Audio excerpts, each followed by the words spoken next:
नमस्कार, स्वागत है आपका जस्ट इंडिया में और मैं हूं आपके साथ मुस्कान। रुक करेंगे उन तमाम खबरों का जिनका सरोकार है आपसे।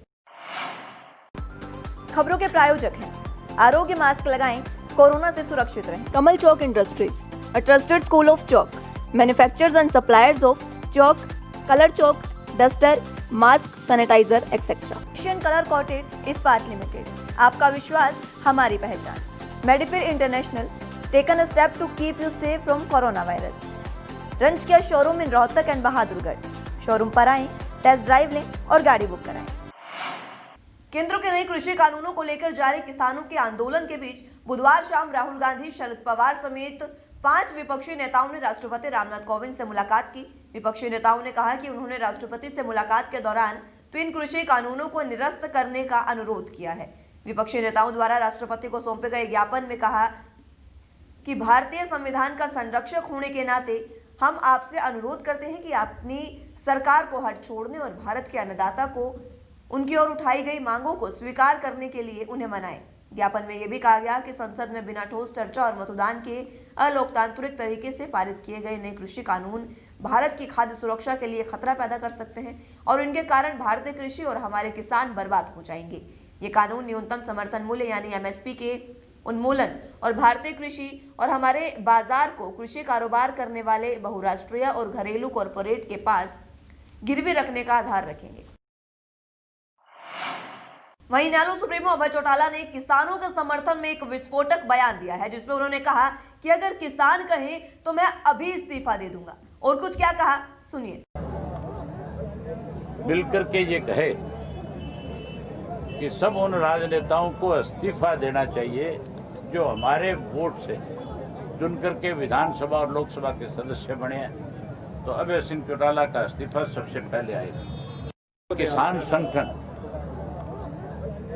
मिलकर के ये कहे कि सब उन राजनेताओं को इस्तीफा देना चाहिए जो हमारे वोट से चुन करके विधानसभा और लोकसभा के सदस्य बने हैं, तो अभय सिंह चौटाला का इस्तीफा सबसे पहले आएगा। उत्तर प्रदेश में किसानों को हरियाणा के करनाल में फसल बेचने की अनुमति न दिए जाने के मामले में बुधवार को केंद्र सरकार के वकील ने समय दिए जाने की मांग की है। इस पर पंजाब एंड हरियाणा हाईकोर्ट ने मामले पर 28 जनवरी के लिए अगली सुनवाई तय की है।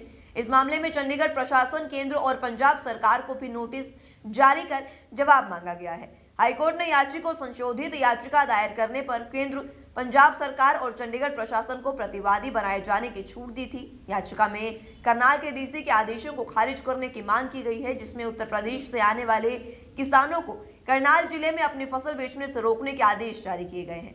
याचिका में यह भी कहा गया कि देश में नए कृषि कानून लागू हो चुके हैं। इसके तहत किसान देश में कहीं भी फसल बेचने के लिए स्वतंत्र है। उसे यूपी से हरियाणा में धान बेचने से नहीं रोका जा सकता। यूपी का किसान 4 ट्रॉलियों में 650 क्विंटल धान घरौंडा मंडी में ले आया था, लेकिन उसे बेचने नहीं दिया गया। अधिकारियों ने कहा कि डीसी ने बेचने पर रोक लगा रखी है। नए कानून के मद्देनजर इस आदेश को खारिज किया जाए। हाल ही में भारत सरकार के नीति आयोग द्वारा इंडियन मेडिकल एक्ट के कानूनों में बदलाव कर बीएएमएस डॉक्टरों को सर्जरी करने के लिए राजपत्र जारी कर प्रमाणीकरण दिया गया है, जिसके लिए सभी बीएएमएस डॉक्टर केंद्र सरकार के आभारी हैं। वहीं इंडियन मेडिकल एसोसिएशन द्वारा सरकार के इस फैसले का विरोध किया गया है। निमा एसोसिएशन का कहना है कि आईएमए एसोसिएशन का विरोध करना दुर्भाग्यपूर्ण है। ये बात नेशनल इंटीग्रेटेड मेडिकल एसोसिएशन यानी नीमा के जिला संयोजक डॉक्टर दिनेश मनचंदा ने पत्रकार वार्ता कर कही। उन्होंने कहा कि आईएमए ने कोरोना महामारी के समय में भारत सरकार के इस फैसले के खिलाफ 11 दिसंबर को राष्ट्रव्यापी हड़ताल की घोषणा की है, लेकिन नीमा आईएमए द्वारा बुलाई गई इस हड़ताल का विरोध करती है और सरकार के इस फैसले का स्वागत करती है। साथ ही 11 दिसंबर को देश भर के सभी आईएमए डॉक्टर लोगों को ज्यादा से ज्यादा समय तक अपनी सेवाएं देंगे। उन्होंने कहा कि प्रक्रिया बीएएमएस, एमबीबीएस और एमएस सर्जरी और एमडी शल्य के लिए एक समान है। प्रदेश में कोरोना की जांच और बढ़ाने के लिए अब राज्य सरकार ने प्राइवेट लैब अस्पताल में आरटीपीसीआर जांच के रेट 200 रुपए घटा दिए हैं। अब अस्पताल और लैब 700 रुपए में ही ये टेस्ट करेंगे। साथ ही सरकार ने पहली बार घर से सैंपल लेने के लिए भी रेट निर्धारित किए हैं। इसके लिए मरीज को 900 रुपए देने होंगे। PPE kit, packing, transportation, documentation, reporting, ये सभी खर्चा इसी में शामिल रहेगा। वहीं एंटीजन एलाइजा टेस्ट के रेट पहले ही निर्धारित किए जा चुके हैं और वही रहेंगे। इधर राज्य में 1407 नए मरीज मिले हैं, जबकि 1588 लोग ठीक हुए हैं, लेकिन मौतों की संख्या कम नहीं हो रही है। एक दिन में 29 लोगों की जान चली गई है। अब मौतों का आंकड़ा 2664 हो गया है, जबकि 2,48,796 पॉजिटिव मरीजों में से 2,33,696 ठीक हो चुके हैं। अभी प्रदेश में 12,436 एक्टिव मरीज हैं। इनमें से 313 की हालत सीरियस है, 32 वेंटिलेटर पर तो 281 ऑक्सीजन सपोर्ट सिस्टम से सांसें ले रहे हैं।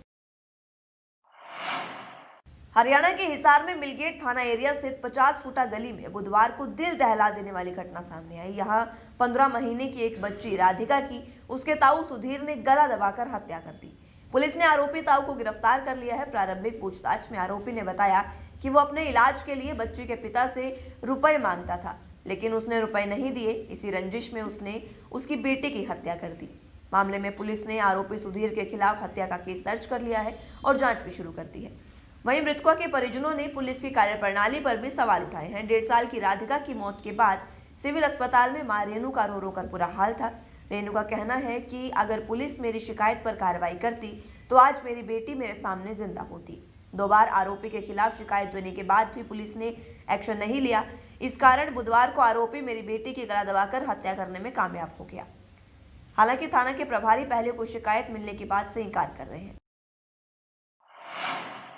हरियाणा में 14 दिसंबर से सरकारी और निजी स्कूल फिर से खुल जाएंगे। सरकार ने केवल 10वीं और 12वीं के छात्रों को ही स्कूल में बुलाने का निर्णय लिया है। 8वीं कक्षा तक के स्कूल आगामी आदेश तक बंद ही रहेंगे। अब 9वीं और 11वीं की कक्षाएं भी नहीं लगेंगी।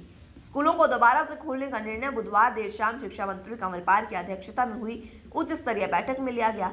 इसमें शिक्षा विभाग के सभी उच्च अधिकारी शामिल रहे। स्कूल खुलने पर मुखिया को 8 दिसंबर 2020 को जारी स्वास्थ्य विभाग की एडवाइजरी का पालन सुनिश्चित करना होगा। 14 दिसंबर से स्कूलों में पहले की तरह कक्षाएं तो लगेंगी, लेकिन कोरोना के मद्देनजर मात्र बोर्ड की कक्षा 10वीं और 12वीं के विद्यार्थी ही स्कूल आएंगे। इसके लिए भी अभिभावकों की अनुमति जरूरी होगी। मुखिया को स्कूल खुलने से पहले परिसर को पूरी तरह से सैनिटाइज भी करवाना होगा। प्रदेश में शुक्रवार से मौसम का मिजाज बदल जाएगा। 11 और 12 दिसंबर को कई हिस्सों में हल्की बारिश हो सकती है। इस दौरान दिन का तापमान और कम होगा। फिलहाल प्रदेश में हिसार में रात का तापमान 8.7 डिग्री दर्ज किया गया है। मौसम वैज्ञानिकों का कहना है कि 10 दिसंबर को सुबह कुछ इलाकों में धुंध पड़ सकती है। पश्चिमी विक्षोभ के असर से बरसात होगी और विक्षोभ का असर कम होगा तो 13 दिसंबर से फिर धुंध दस्तक दे सकती है। इधर पहाड़ों में भी ठंड हरियाणा से कम रही है। शिमला का तापमान रात का तापमान 10.4 डिग्री दर्ज किया गया है, जो सामान्य से 5 डिग्री अधिक है। IMD के अनुसार नारनौल में दिन का तापमान 29 डिग्री सेल्सियस दर्ज किया गया है, जो कि सामान्य से 4 डिग्री सेल्सियस अधिक रहा। वहीं हिसार का तापमान 27.5 डिग्री रहा, जबकि फरीदाबाद में ये पारा 28 डिग्री आंका गया है। 11 और 12 को हल्की बरसात की वजह से दिन के तापमान में कमी आ सकती है। खबरों के प्रायोजक थे Kamal Chalk Industries, a trusted school of chalk, manufacturers and suppliers of chalk, color chalk, slate pencil, duster, dustless chalk, housekeeping material, mask, sanitizer, hand wash. Office number 201, first floor, Town Center Mall, D Park, Model Town, Rohtak. Corona महामारी से लड़ने के लिए आरोग्य mask लाया है आपके लिए सबसे आधुनिक मास्क। इसके साथ ही आपको मिलेगी आधुनिक PPE किट, वो भी बहुत ही सस्ते रेट पर। contact@arogyamask.com पर जाएं और हमसे संपर्क करें या फिर www.arogyamask.com से जुड़ें। इसके साथ ही आप हमें कॉल कर सकते हैं। हमारा पता है Anand international, plot number 181, Panipat, Haryana. Be Fast Fit, India's fastest growing fitness chain, now at Rohtak D Park.